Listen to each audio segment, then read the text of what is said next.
Excel PU college ಗುರುವಾಯಿನಕೆರೆ, ಕರ್ನಾಟಕದ number 1 PU college. Admissions open now. ದೆಹಲಿಯಲ್ಲಿಂದು Siddaramaiah, DK Shivakumar ಸಚಿವ ಸಂಪುಟ ಸರ್ಕಸ್ ಆರಂಭವಾಗ್ತಾ ಇದೆ. ಯಾರನ್ನ ಕ್ಯಾಬಿನೆಟ್ಗೆ ತೆಗೆದುಕೊಳ್ಬೇಕು ಅನ್ನೋದ್ರ ಬಗ್ಗೆ ಇವತ್ತು ಅಂತಿಮವಾದಂತಹ ನಿರ್ಣಯಗಳನ್ನು ತೆಗೆದುಕೊಳ್ಳಲಾಗುತ್ತೆ. ದೆಹಲಿಯಲ್ಲಿಂದು ಸಿದ್ದರಾಮಯ್ಯ, ಡಿಕೆ ಶಿಯಿಂದ ಸಂಪುಟ ಸರ್ಕಸ್. ನಾಳೆ ಪದಗ್ರಹಣ ಕಾರ್ಯಕ್ರಮ. ದೆಹಲಿಯಲ್ಲಿ ಇಂದು ಸಂಪುಟ ರಚನೆಯ ಸರ್ಕಸ್ ಇದೆ. ಇಂದು ಸಂಜೆ ಒಳಗೆ ಸಂಪುಟ ರಚನೆ ಮಾಡೋಕೆ ಸಿದ್ದರಾಮಯ್ಯ, ಡಿಕೆ ಶಿವಕುಮಾರ್ ಪ್ಲಾನ್ ಮಾಡ್ತಿದ್ದಾರೆ. ಮಲ್ಲಿಕಾರ್ಜುನ್ ಖರ್ಗೆ, ರಾಹುಲ್ ಗಾಂಧಿ, ಕೆ.ಸಿ. ವೇಣುಗೋಪಾಲ್, ಸುರ್ಜೇವಾಲಾ ಭೇಟಿಗೆ ಬಂದಿದ್ದಾರೆ. ಸಿದ್ದರಾಮಯ್ಯ ಮತ್ತೆ ಡಿಕೆ ಶಿವಕುಮಾರ್. ರಾಹುಲ್ ಅಲಭ್ಯತೆಯಿಂದ ಸಚಿವ ಸಂಪುಟ ರಚನೆ ಚರ್ಚೆ ಅಪೂರ್ಣವಾಗಿದೆ. ವೇಣುಗೋಪಾಲ್ ಸಹ ನಿನ್ನೆ ಸಂಜೆ ದೆಹಲಿಗೆ ವಾಪಸ್ಸಾಗಿದ್ದಾರೆ. ಚರ್ಚೆ ಅಪೂರ್ಣ ಆಗಿದೆ. ಈಗ ಇಂದು ಬೆಳಗ್ಗೆ 11 ಗಂಟೆಗೆ ಸಭೆ ನಡೆಯುವಂಥ ವೇಣುಗೋಪಾಲ್, ಸುರ್ಜೇವಾಲಾ, ಖರ್ಗೆ, ರಾಹುಲ್ ಗಾಂಧಿ ಅದರಲ್ಲಿ ಭಾಗಿಯಾಗ್ತಾರೆ. ಅವ್ರ ಜೊತೆ ಕೂತು ಮಾತುಕತೆಯನ್ನು ಮಾಡಿ ಕ್ಯಾಬಿನೆಟ್ನಲ್ಲಿ ಯಾರಿರಬೇಕು ಅನ್ನೋದನ್ನು ಅಂತಿಮ ಮಾಡ್ಕೊಳ್ತಾರೆ. ಇವತ್ತು ಸಂಜೆ ಒಳಗಡೆ ಯಾರೆಲ್ಲ ನಾಳೆ ಸಿ ಎಂ ಆಗೋರ ಜೊತೆ ಪ್ರಮಾಣ ವಚನವನ್ನು ತೆಗೆದುಕೊಳ್ಬೇಕು ಅನ್ನೋ ನಿರ್ಣಯ ಆಗೋ ಅಂತ ಇದೆ. ಮಾತುಕತೆ ಅರ್ಧಕ್ಕೆ ನಿಂತಿದೆ, ಅಪೂರ್ಣವಾಗಿದೆ. ರಾಹುಲ್ ಗಾಂಧಿ ಅವರಿಲ್ಲ. ಹೀಗಾಗಿ ಇನ್ನು ಸಂಪುಟ ರಚನೆ, ಕೆಪಿಸಿಸಿ ಅಧ್ಯಕ್ಷ, ರಾಜ್ಯಸಭೆ, MLC ಆಯ್ಕೆ, ಈ ಎಲ್ಲದ್ರ ಬಗ್ಗೆ ಕೂಡ ಚರ್ಚೆ ಆಗಬೇಕಾಗತ್ತೆ. ಹೆಚ್ಚಿನ ಮಾಹಿತಿ ನೀಡ್ತಾರೆ ನಮ್ಮ ಪ್ರತಿನಿಧಿ ಮಂಜುನಾಥ್. ನೇರ ಸಂಪರ್ಕಕ್ಕೆ ಜಾಯ್ನ್ ಆಗಿದ್ದಾರೆ. ಮಂಜುನಾಥ್, ನಾಳೆ CM ಆಗಿ ಡಿಕೆ ಶಿವಕುಮಾರ್ ಪದಗ್ರಹಣ, ಕ್ಯಾಬಿನೆಟ್ ಕೂಡ ರಚನೆ ಆಗಬೇಕಾಗತ್ತೆ. ಹೊಸ ಕ್ಯಾಬಿನೆಟ್, ಹೊಸ ಮುಖ್ಯಮಂತ್ರಿ, ಹೊಸ ಕ್ಯಾಬಿನೆಟ್, ಯಾರೆಲ್ಲ ಕ್ಯಾಬಿನೆಟ್ಗೆ ಸೇರ್ಬೋದು ಅದ್ರ ಬಗ್ಗೆ ಇವತ್ತು ದೆಹಲಿಯಲ್ಲಿ ಚರ್ಚೆ. ಮಂಜುನಾಥ್. ಮಧುಸೂದನ್, ನಾಳೆ CM ಆಗಿ ಡಿಕೆ ಶಿವಕುಮಾರ್ ಅವರು ಪ್ರಮಾಣ ವಚನ ಸ್ವೀಕಾರ ಮಾಡ್ತಾರೆ. ಇದ್ರ ಜೊತೆಗೆ ಒಂದಷ್ಟು ಸಚಿವರನ್ನು ಕೂಡ ತಮ್ಮ ಸಚಿವ ಸಂಪುಟಕ್ಕೆ ಸೇರಿಸಿಕೊಳ್ಳೋದಕ್ಕೆ ಡಿಕೆ ಶಿವಕುಮಾರ್ ಅವರು ಪ್ಲಾನ್ ಅನ್ನು ಮಾಡ್ಕೊಂಡಿರುವಂಥದ್ದು. ನಿನ್ನೆ ದೆಹಲಿಗೆ ತೆರಳಿದಂತ ಡಿಕೆ ಶಿವಕುಮಾರ್ ಜೊತೆಗೆ ಹಂಗಾಮಿ CM ಸಿದ್ದರಾಮಯ್ಯ ಅವರು AICC ನಾಯಕರ ಜೊತೆ ಸಭೆ ನಡೆಸಲಿಕ್ಕೆ ತೀರ್ಮಾನವನ್ನು ತೆಗೆದುಕೊಂಡಿದ್ರು. ಆದ್ರೆ ಪ್ರಮುಖವಾಗಿ ವೇಣುಗೋಪಾಲ್ ಜೊತೆಗೆ ರಾಹುಲ್ ಗಾಂಧಿ ಅವರಿಬ್ಬರು ಕೂಡ ಏನು ವೇಣುಗೋಪಾಲ್ ಅವರು ಸಂಜೆ ತಡವಾಗಿ ದೆಹಲಿಗೆ ಆಗಮಿಸಿದ್ರು. ಜೊತೆಗೆ ರಾಜಸ್ಥಾನ ಪ್ರವಾಸದಲ್ಲಿದ್ದಂತ ರಾಹುಲ್ ಗಾಂಧಿ ಅವರು ಕೂಡ ತಡವಾಗಿ ದೆಹಲಿಗೆ ಆಗಮಿಸಿದ್ರು. ಹಾಗಾಗಿ ಈ ಒಂದು ಸಭೆ ಅಪೂರ್ಣ ಆಗಿತ್ತು. ಹಾಗಾಗಿ ಇವತ್ತು ಬೆಳಗ್ಗೆ 11 ಗಂಟೆಗೆ ಮಲ್ಲಿಕಾರ್ಜುನ್ ಖರ್ಗೆ ಅವರ ನಿವಾಸದಲ್ಲಿ ಒಂದು ಸಭೆ ನಿಗದಿ ಆಗಿದೆ.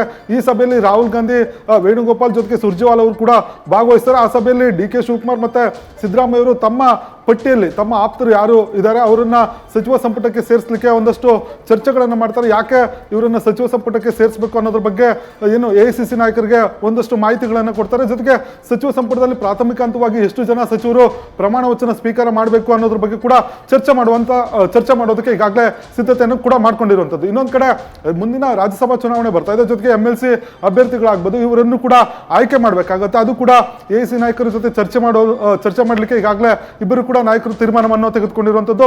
ಅದರಲ್ಲೂ ಕೂಡ ಇನ್ನೊಂದು ಪ್ರಮುಖ ಸ್ಥಾನ ಡಿಕೆ ಶಿವಕುಮಾರ್ ಅವರು ಅಲ್ಲಿ KPCC ಅಧ್ಯಕ್ಷರಾಗಿದ್ರು ಕೂಡ ಅವರು ನಾಳೆ CM ಆಗಿ ಒಂದು ಪ್ರಮಾಣ ವಚನ ಸ್ವೀಕಾರ ಮಾಡ್ತಾರೆ.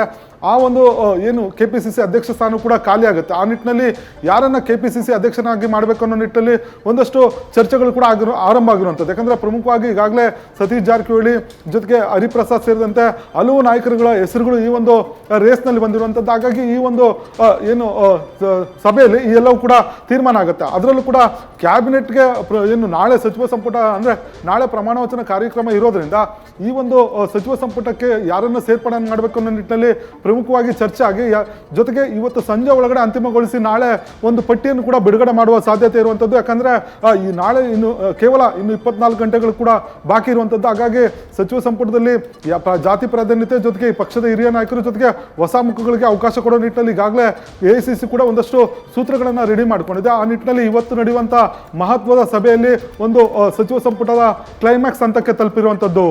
ಮಧುಸೂದನ್. ಮಂಜುನಾಥ್, ಇನ್ನು ಕ್ಯಾಬಿನೆಟ್ಗೆ ಎಷ್ಟು ಮಂದಿಯ ಸೇರ್ಪಡೆ ಆಗುತ್ತೆ, ಯಾರ್ಯಾರು ಅನ್ನೋದು ಅಲ್ಲ, ಪ್ರಮುಖವಾಗಿ ಎಷ್ಟು ಮಂದಿಯ ಸೇರ್ಪಡೆ ಆಗೋ ಅಂತ ಸಾಧ್ಯತೆ ಇದೆ ಈಗ ವಾತಾವರಣ ನೋಡ್ತಾ ಇದ್ರೆ? ಮಧುಸೂದನ್, ಸಚಿವ ಸಂಪುಟ ಡಿಕೆ ಶಿವಕುಮಾರ್ ಅವರು ಸಚಿವ ಸಂಪುಟಕ್ಕೆ ಕೇವಲ ಒಂದು 10 ರಿಂದ 11 ಜನ ಮಾತ್ರ ಪ್ರಾಥಮಿಕ ಹಂತವಾಗಿ ಸೇರ್ಪಡೆ ಮಾಡಲಿಕ್ಕೆ ತೀರ್ಮಾನವನ್ನು ತೆಗೆದುಕೊಂಡಿರುವಂಥದ್ದು.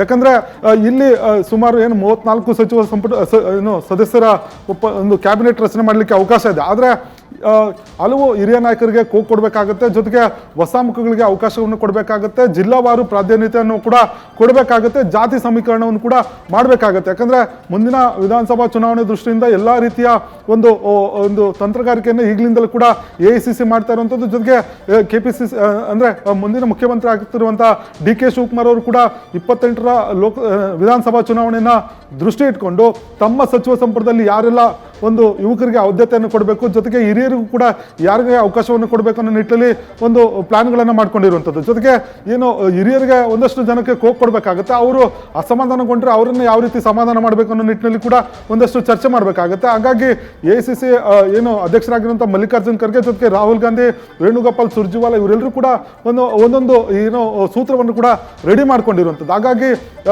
ಇಬ್ಬರು ನಾಯಕರ ಜೊತೆ CM ಏನು ಹಂಗಾಮಿ CM ಸಿದ್ದರಾಮಯ್ಯ ಜೊತೆಗೆ DK ಶಿವಕುಮಾರ್ ಅವ್ರ ಜೊತೆ ಚರ್ಚೆ ನಡೆಸಿ ಅವರು ತೆಗೆದುಕೊಂಡು ಹೋಗಿರುವಂತಹ ಪಟ್ಟಿಗಳನ್ನ ಪರಿಶೀಲನೆ ಮಾಡಿ, ಜೊತೆಗೆ AICC ನಾಯಕರು ಕೂಡ ಹಿರಿಯ ಪಕ್ಷದಲ್ಲಿ ಏನು ತಟಸ್ಥವಾಗಿರುವಂತಹದ್ದು, ಜೊತೆಗೆ ಹೈಕಮಾಂಡ್ ನಾಯಕರ ಮಟ್ಟದಲ್ಲಿ ಸಕ್ರಿಯ ಆಗಿರುವಂತಹ ನಾಯಕರನ್ನು ಕೂಡ ಸಚಿವ ಸಂಪುಟಕ್ಕೆ ಸೇರಿಸಬೇಕು. ಆ ನಿಟ್ಟಿನಲ್ಲಿ ಒಂದು ಸೂತ್ರವನ್ನು ರೆಡಿ ಮಾಡಿ ಅಂತಿಮವಾಗಿ ಇವತ್ತು ಸಂಜೆ ಒಳಗಡೆ ಈ ಒಂದು ಸಚಿವ ಸಂಪುಟದ ಕಸರತ್ತನ್ನು ಮುಗಿಸಿ ನಾಳೆಗೆ ಒಂದು ಏನು 8ರಿಂದ ಅಥವಾ ಒಂದು 10ಕ್ಕೂ ಮೇಲ್ಪಟ್ಟು ಒಂದು ಸಚಿವರನ್ನ ಸೇರ್ಪಡೆ ಮಾಡಲಿಕ್ಕೆ ತೀರ್ಮಾನವನ್ನು ತೆಗೆದುಕೊಂಡಿದ್ದಾರೆ. ಉಳಿದಂತೆ ಮುಂದಿನ ದಿನಗಳಲ್ಲಿ ಉಳಿದ ಸಚಿವರನ್ನು ಕೂಡ ಸಚಿವ ಸಂಪುಟ ಸೇರಿಸಲಿಕ್ಕೆ ಒಂದಷ್ಟು ಸಭೆಗಳನ್ನು ನಡೆಸಬೇಕಾಗುತ್ತೆ. ಆ ನಿಟ್ಟಿನಲ್ಲಿ ಸದ್ಯಕ್ಕೆ ಒಂದು 10 ಜನ ಸಚಿವ ಸಂಪುಟಕ್ಕೆ ಸೇರುವ ನಿರೀಕ್ಷೆ ಇರುವಂತದ್ದು.